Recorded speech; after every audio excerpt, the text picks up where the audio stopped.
अब जो हम लोग थर्ड क्लासिफिकेशन देख रहे हैं, तो अब तक दो क्लासिफिकेशन हमने देखा। पहला आर्टिफिशियल सिस्टम ऑफ क्लासिफिकेशन, दूसरा नेचुरल सिस्टम ऑफ क्लासिफिकेशन, और तीसरे सिस्टम ऑफ क्लासिफिकेशन का नाम है phylogenetic system of classification. Phylogenetic शब्द का मतलब होता है on the basis of evolution. Evolution के बेसिस पे एक डायग्राम जैसा हम बना रहे हैं। अब ये समझो, ये एक प्लांट या एनिमल है और अलग अलग एनवायरमेंटल कंडीशन में ये अलग अलग शेप के प्लांट में कन्वर्ट हो गया है ना।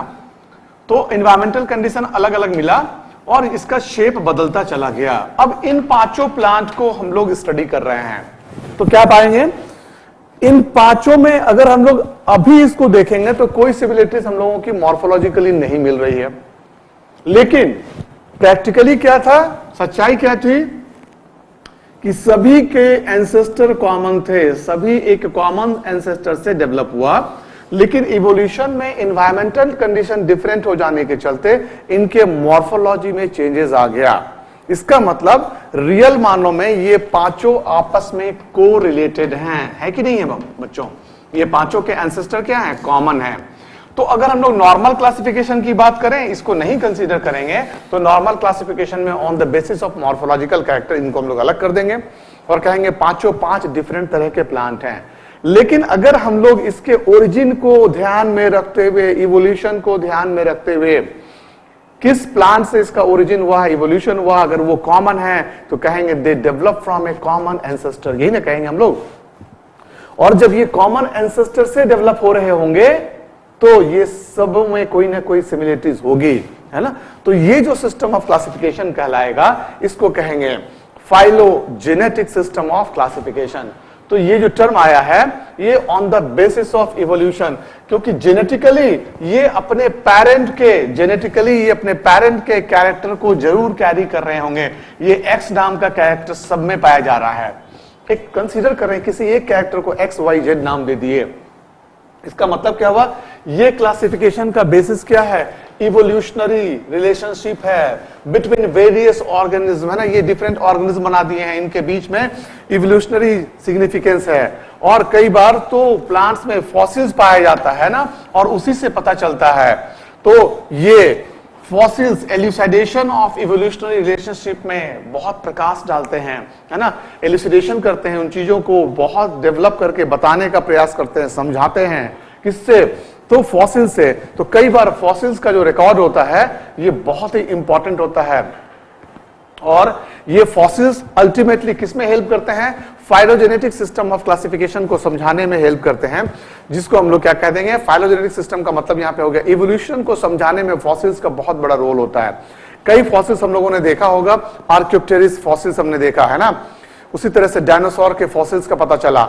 डायनासोर के फॉसिल से हमने एक पूरी कहानी बना दी, एक पूरा पिक्चर बन गया, है ना। और वो जो पिक्चर बना उसका नाम था जुरासिक पार्क। यहां पे हमने क्या किया, हमने फॉसिल्स को एविडेंस माना, फॉसिल्स के बेसिस पे एक हाइपोथेटिकल प्लांट्स और एनिमल्स की कल्पना करने लगे।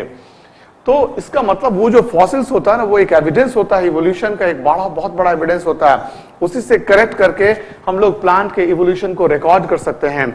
और सबसे इसमें बहुत से साइंटिस्ट लोग अपना अपना व्यू दिए। इनमें एक साइंटिस्ट थे एंगलर एंड प्रेंटल, ये दो एक वर्ड है, दोनों साइंटिस्ट मिलकर काम कर रहे थे। Engler and Prantl system of classification is based on evolution, इसीलिए Engler and Prantl system of classification is an example of phylogenetic system. दूसरा है हचिंसन नामक साइंटिस्ट भी क्लासिफिकेशन किए, जिसमें उन्होंने इवोल्यूशन को कंसीडर किया। इसीलिए Hutchinson system of classification is once again it is example of phylogenetic system of classification. ये नाम पूछे जा सकते हैं एग्जाम में, साइंटिस्ट के नाम पूछे जा सकते हैं कि इनका क्लासिफिकेशन को किस कैटेगरी में कैटेगराइज करेंगे। तीसरा तख्ताजान सिस्टम ऑफ क्लासिफिकेशन, तख्ताजान है ना, ये तख्ताजान नामक साइंटिस्ट थे, ये भी फाइलोजेनेटिक सिस्टम ऑफ क्लासिफिकेशन दिए।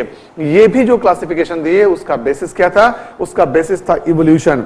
तो इवोल्यूशन के बेसिस पे ये चीजों को समझा रहे थे तख्ताजान सिस्टम ऑफ क्लासिफिकेशन।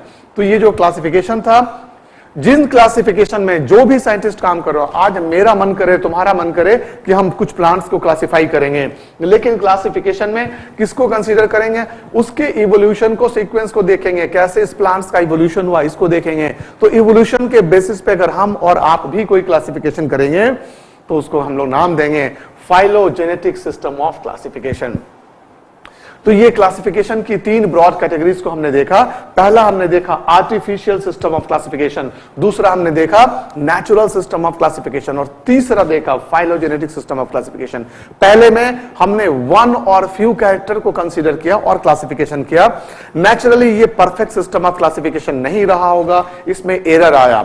इससे बचने के लिए एक दूसरे सिस्टम को डेवलप किया गया जिसमें ऑल इंपॉर्टेंट कैरेक्टर को कंसीडर किया गया, और जब ऑल इंपॉर्टेंट कैरेक्टर को लेके क्लासिफिकेशन किया गया, इसको कहा गया नेचुरल सिस्टम ऑफ क्लासिफिकेशन। और अब एक और एडवांस क्लासिफिकेशन की हम लोग बात करें, जहां पे हम लोगों ने इवोल्यूशन का सहारा लिया और इवोल्यूशन के बेसिस पे ये क्लासिफिकेशन किया गया, इसको कहा गया फाइलोजेनेटिक सिस्टम ऑफ क्लासिफिकेशन। तो इनमें कैसे क्वेश्चन आ सकते हैं? ये क्लासिफिकेशन किन पे बेस्ड है? इन क्लासिफिकेशन के बेसिस पे उन साइंटिस्ट का नाम जिन्होंने क्लासिफिकेशन दिया, तो साइंटिस्ट का नाम पूछेगा और पूछेगा इनका क्लासिफिकेशन किस कैटेगरी में आता है। तो बच्चों, एक छोटा ये चैप्टर था, यहीं से हम लोग शुरुआत करते हैं प्लांट किंगडम की, और अब हमारे पास प्लांट किंगडम में पढ़ने को है एल्गी। तो हम लोग अब शुरुआत करेंगे एल्गी से। एल्गी के बाद है ब्रायोफाइटा, ब्रायोफाइटा के बाद टेरिडोफाइटा, टेरिडोफाइटा के बाद जिम्नोस्पर्म, और उसके बाद आएगा एंजियोस्पर्म। एंजियोस्पर्म में हमें सिर्फ लाइफ साइकिल देखना है, क्योंकि एंजियोस्पर्म को मॉर्फोलॉजिकली और एनाटॉमिकली हम लोग देख चुके हैं। तो प्लांट डायवर्सिटी में, प्लांट किंगडम में एंजियोस्पर्म के सिर्फ लाइफ स्पैन को, लाइफ साइकिल को पढ़ा जाता है, अलग से पढ़ा जाता है इसको फिर अलग चैप्टर में।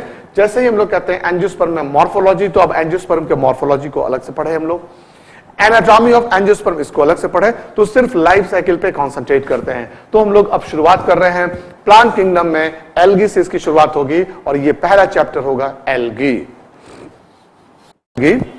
और हम आपको एक ट्रेडिशनल ढंग से बिल्कुल हटके ये पोर्शन पढ़ाने जा रहे हैं, एल्गी, है ना। अब तक हम लोगों का जो ट्रेंड था, जो हम लोग का पढ़ाई का तरीका था, उससे आप जब ये मेरे एम लर्निंग के क्लासेस को देख रहे होंगे तो आपको ये पता चल रहा होगा कि हम लोग एक थोड़े से डिफरेंट क्लास में और डिफरेंट ढंग से चीजों को पढ़ रहे हैं, और शायद अब रटने की जरूरत नहीं पड़ रही है। फिर ऐसे ही चीजों के साथ फिर हम लोग आए हैं प्लांट डायवर्सिटी में। इसको प्लांट डायवर्सिटी या प्लांट किंगडम भी कहते हैं। प्लांट किंगडम का पहला टॉपिक होता है एल्गी। तो एल्गी में कुछ नई बातें। टर्म एल्गी ये कैरलस लिनियस के द्वारा दिया गया था। Term algae was given by Carlos Linnaeus, है ना। अब आते हैं एल्गी को जब स्टडी किया जाने लगा तो इसके स्टडी को फाइकोलॉजी का नाम दिया गया। Study of algae is called as phycology. ये कुछ टर्मिनोलॉजी है जिसको पहले हम लोग समझा रहे हैं। फादर ऑफ फाइकोलॉजी में फ्रिच नामक साइंटिस्ट थे, इनको हम लोग फादर ऑफ फ्रिच को बोला गया, फादर ऑफ एल्गी और फाइकोलॉजी। लेकिन इंडियन फादर एंगर साहब थे, है ना, एंगर साहब जो थे इनको हम लोग बोले इंडियन फादर। अब हम लोग आते हैं इसके स्ट्रक्चर पे शुरुआत करते हैं। एल्गी कहां मिलता है? Mostly algae are present in aquatic environment, पानी में मिलता है, वाटर का कंटेंट होता है। शुरुआत में क्या हुई होगी? तो जब पृथ्वी का इवोल्यूशन हो रहा था तो सबसे पहले हम लोग कहते हैं बिग बैंग साउंड, एक बड़ा सा साउंड हुआ और एक बड़ा सा टुकड़ा नीचे आया, और ये जब आया, ये जिसको हम लोग अब अर्थ कहते हैं, ये एक निबुला था, हॉट बॉल था। धीरे धीरे इसमें वाटर का जो कंटेंट था वो बॉइलिंग वाटर था, धीरे धीरे ये कूल होना शुरू हुआ, और कई सौ सालों के बाद जब ये कूल हुआ तो पानी में सबसे पहले इवोल्यूशन हुआ एल्गी का। तो हम लोग क्या बोलते हैं? Mostly they are aquatic. और जब हम लोग वाटर की बात करने लगे तो कहने लगे there are two type of water, दो तरह का पानी होगा। एक को कहेंगे फ्रेश वाटर, दूसरे को कहेंगे मेराइन वाटर। फ्रेश वाटर में सॉल्ट का कंटेंट कम होता है, मेराइन वाटर में समुद्र के पानी में वाटर में मिनरल्स का और हम लोग कहते हैं सॉल्ट का कंसंट्रेशन ज्यादा हो जाता है। ऐसे ही दो पार्ट में हम लोग इसको देख रहे थे। तो ये दोनों ही जगह पे फ्रेश वाटर में भी पाया जाता है और मेराइन वाटर में भी पाया जाता है।